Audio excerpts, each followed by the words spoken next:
This is Bold TV,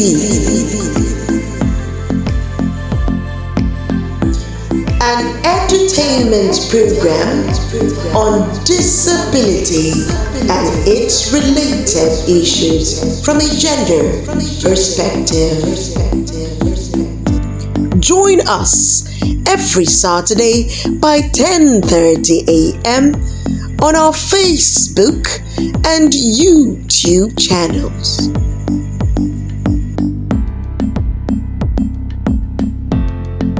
Bold TV, beautiful, outstanding ladies with disabilities. Brought to you by Bold Hearts Initiative.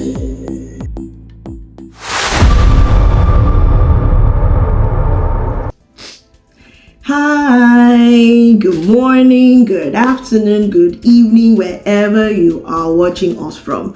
This is Bold TV, beautiful, outstanding ladies with disabilities television. We come to you every Saturday by 10:30 a.m. on our YouTube channel at Bold TV _Bold Hearts and our Facebook page at Bold Hearts Network. We bring riveting conversations on disability and its related issues as it also affects gender.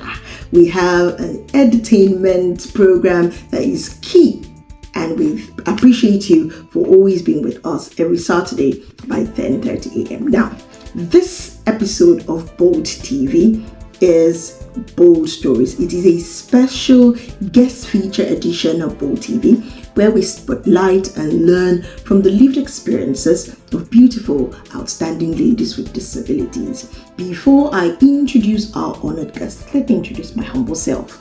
My name is Freky Andrew-Essien. I'm the Executive Director of Fair Care Foundation, a not-profit organization that provides step-gap support services to vulnerable individuals in our communities to enable them live a purpose-driven life. So, I'm your host for today. I identify as a woman with disability because I use a wheelchair from spinal cord injury. You may not be able to see it, but I am a wheeler. So I use a wheelchair from spinal cord injury, and I am also based in Port Harcourt in River State. So welcome to today's episode. So, drum rolls. We have the privilege and the honor of having a special guest whose name is Grace Jerry-Msheila. She is our guest on Bold Stories today. But before we go to Grace, just take a sneak peek into her profile. We'll be right back. Here's a new story, turn the page. It's time for us to take the stage. We're bold, we're beautiful and strong. Right here is where we all belong. Bold stories, let our light shine. Bold stories, yeah, they're bold stories. Grace Jerry-Msheila is a Nigerian disability rights advocate, executive director of the Inclusive Friends Association, and music artist known for blending powerful advocacy with creative expression. Her journey as a leader in disability advocacy began after a life-changing spinal injury. She founded IFA to champion inclusion and equal opportunities for persons with disabilities across Nigeria and has influenced reforms in accessibility, electoral participation, and social inclusion. She was the first Miss Wheelchair Nigeria and in 2015 became a Mandela Washington Fellow, even introducing former US President Barack Obama at the Yali Summit. Beyond her professional journey, she recently celebrated a major personal milestone, marrying her longtime partner, IB King's Ibrahim Msheila, in Abuja in 2025. As a musician and composer, Grace uses her voice and songs to promote social change and inspire hope. Ladies and gentlemen, Grace Jerry-Msheila. Welcome back. So you can see why she's against it. Yeah. So welcome, Gracie. Welcome to this episode of Bold TV. We have put the spotlight on you and want to know more about you from your mouth. So for our viewers meeting you for the first time, can you tell us a bit about yourself? Would love to know who Gracie truly is beyond the labels. Over to you. I am Grace Jerry-Msheila. I'm a disability rights advocate, human rights advocate, and the founder, executive director of the Inclusive Friends Association. I'm a recorded artist, peace promoter, and I reside in Abuja. I work and I reside here in Abuja, the Federal Capital Territory. Of course, with my family, my small family. Yeah.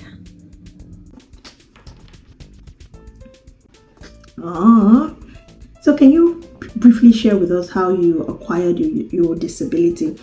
You know, for me, sometimes it's funny when people just see a person on wheelchair and assume that they assume what would have happened. But tell us, how did you acquire your disability? What happened? And what has sustained you and helped you cope and remain resilient throughout your journey? Please share with us. Yeah, so about my disability. I am a woman with disability, a wheelchair user, a spinal cord injury survivor. I was involved in a road traffic accident in 2002, January 7th, at the age of 22, about to become 23. Sustained spinal cord injury and fractured pelvic. And I always tell people, before the accident, I had never met anyone or interacted with persons with disabilities. In fact, I'd never been in any meeting or any forum that had persons with disabilities. So when it happened, it was all new for me because I didn't even know how to navigate my life. I didn't know who to speak to. I didn't know what to do. And it was quite a crazy moment because I spent 3 months in the hospital having to recover, went through a series of surgeries to realign my spine and fix my pelvic, and a couple of so many things that happened. And for a young lady in the prime of her life who just encountered something really strange, I call it strange then because it was something that was completely new for me, it was quite difficult. I remember moments when I was depressed. I remember moments when I was alone because I couldn't go back, to mingle with friends and just to lead a normal life in the society anymore because of barriers that were just everywhere in terms of physical environment, even attitude of people. First, I was ashamed of myself and what was happening to me, so I didn't want to be in the eyes of people. I didn't want to go out, and had to learn to navigate my life on the wheelchair. The only place that was accessible for me back then was my home, but outside my home I couldn't function, and it was quite a crazy, difficult moment. But one of the things that sustained me or pulled me through that stage, I would say, my family, amazing family, and amazing friends in church, and of course new friends that I made in the course of my new phase in life. And most of the things I got to start knowing about disability, I was reading up on them. I remember back then I would ask her to take me to the cafe and I'll just do 1 or 2 little study on it. So I was learning my life, my new life all over again, and pushing through that moment, through that phase is my faith in God and the power that is rested or vested in my voice. Because I would always look for opportunity to speak up on attitudes of people towards me as a person with disability.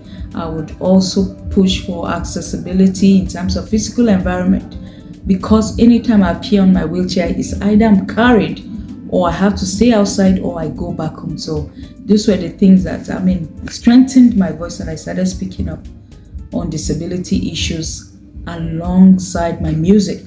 So it became a music and advocacy for me, and that is what has birthed who I am today. Wow, amazing. those key points on how you've been able to build resilience. I'm sure and I'm hoping that it is resonating with somebody. So let's come to a bit about your work. You currently serve as the Executive Director of Inclusive Friends Association. What inspired you to take on this line of work, serving the disability community in the non-profit sector? What was the driver? Go ahead, please.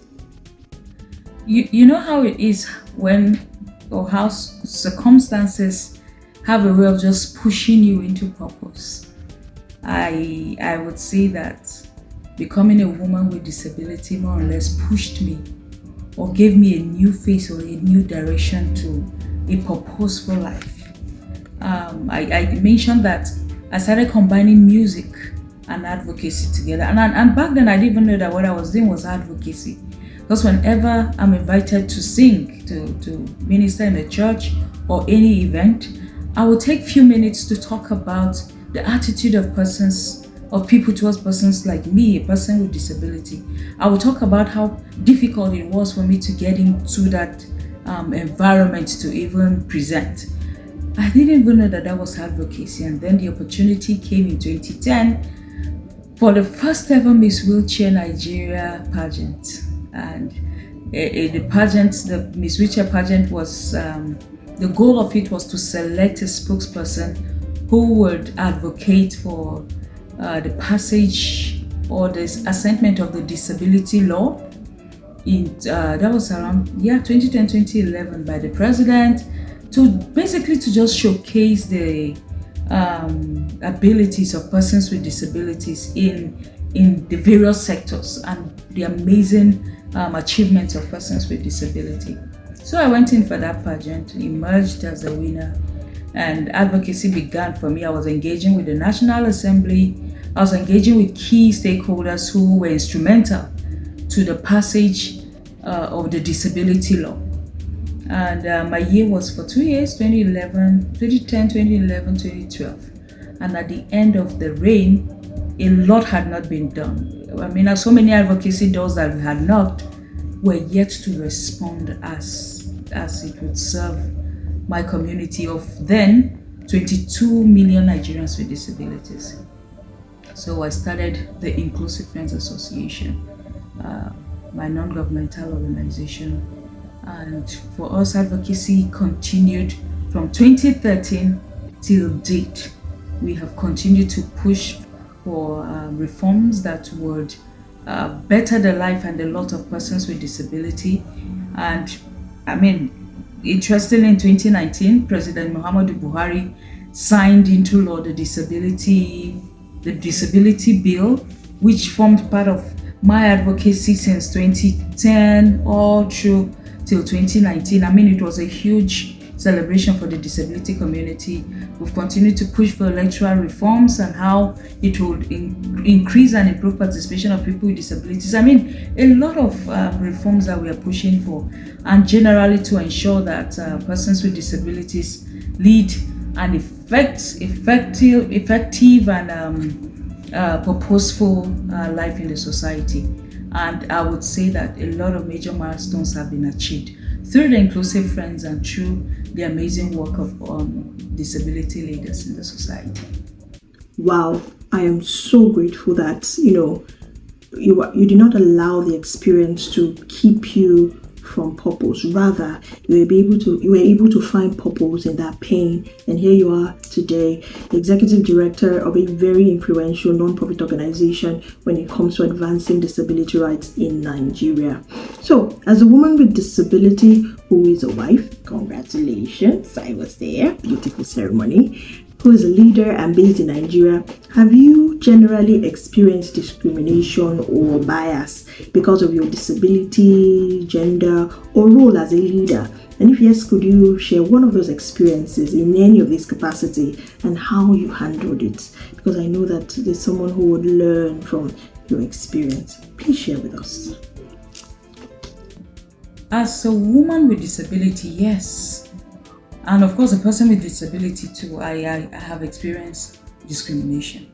Discrimination first based on my disability, and discrimination based on my gender as a woman. First, as person with disability, where we come in as an afterthought in terms of programs, in terms of program design, decision making, and even in meetings and forums. There's something with me. If I hear that there's going to be any key stakeholder engagement and I'm not invited, I take myself there, because I know that what I would say in that forum would matter to whatever decision or whatever planning that's going to be happening in that room. I take myself there. One of the first discrimination I would probably experience, or I have experienced, is maybe the accessibility of the venue. It's not wheelchair accessible. And number one, that just tells me that beyond just not even getting an invite, I'm not even invited because the venue that was picked or selected for that meeting cannot even accommodate someone like me on a wheelchair. But then I still, like I say, I take myself there because I know that my voice and whatever decision I will make at that meeting matters. So I would look for people who would carry me into those meetings and ensure that my voice is heard. And sometimes when I'm even in that room and I'm raising my hands or trying to speak, there's a way they look at you as a person with disability and wonder what you have to say or what you have to add to that meeting. Apart from that, I've been to other meetings where issues of inclusion is on the agenda. Issues on women, youth, and persons with disability.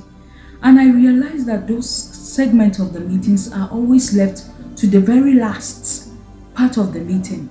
And then there is not enough time given to you to speak, or there's not enough time given to you to ask questions or even make an input to whatever conversation that's going on in that room. And for me, I see that as a huge discrimination. Why would you leave issues on the underrepresented, underserved group to the last segment of the meeting? For me, that is discrimination, where there's not enough time to talk about our issues. And secondly, my role as a gender. I'm going to talk about this based on an experience where I was partnered with an organization that was headed by a male. And the discrimination was just so pure. It was just so glaring, was everywhere, because that man felt he could lord over me.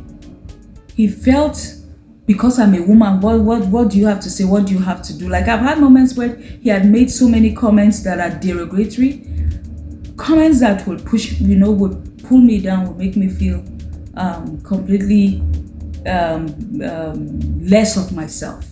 But I always stand my ground. And you know how it is, the whole patriarchy thing, a Nigerian and a man. He feels that, no, I am supposed to always be the lead. And being the lead, he wasn't doing what was appropriate for the project and for implementation. But good thing is that I stood my ground. I and my team stood our ground, and we were able to break through that partnership. And that just goes to say that men like to dominate sometimes in a space where they are paired together with women. But it's for every woman to stand her ground. Bring your expertise to the table, and do not allow anyone suppress your voice or make you feel less of yourself.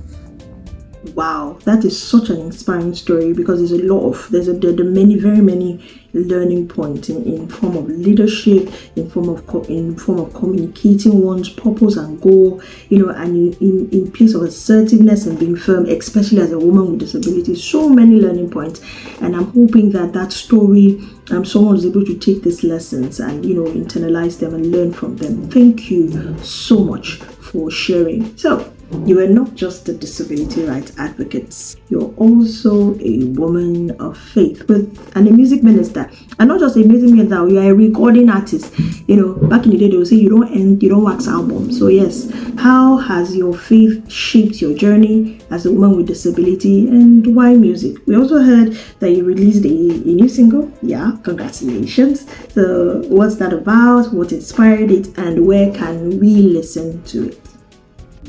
My faith in God has played a huge role. If it hasn't been for the Lord, just like the Bible says, It played a huge role in my healing, the process where I had to experience disability for the first time. I remember in the hospital, the songs that I had recorded before the accident were the songs that was played back to me, and that started giving me hope and healing all over again.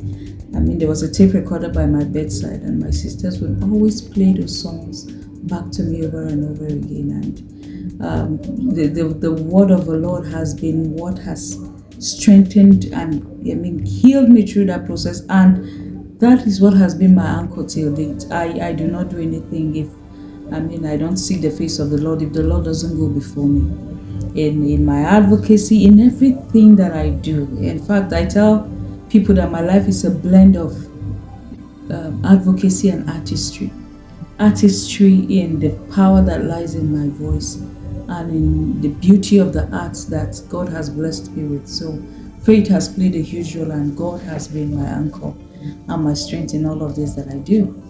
And recently I just released a song, and it's titled The Prophecy. Beautiful, beautiful song, simple yet beautiful song.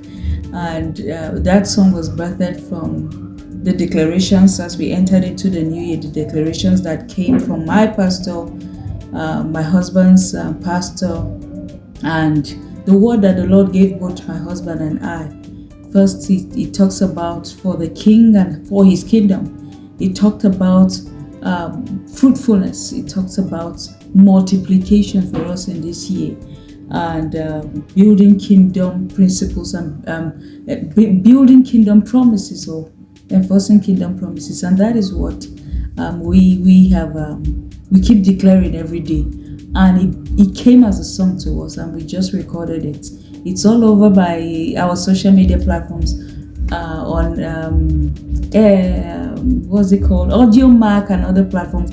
Please go download, listen, and add it to your playlist. It's gonna bless you tremendously because it has blessed us. We need to keep declaring those words of prophecy every day, every time. Wow, like Grace said, you can check the new single out. It's called Prophecy, and it's streaming on platforms, on all social media platforms, online streaming platforms, including AudioMac. So let's take a quick listen, very small listen.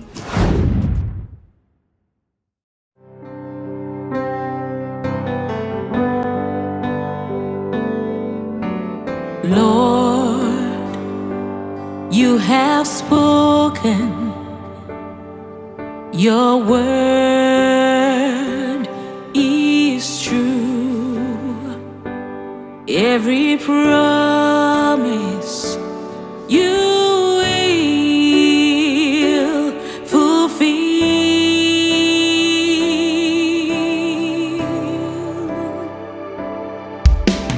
You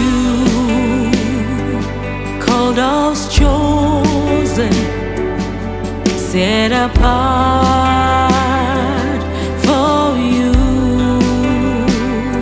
and by your Spirit we'll do your will.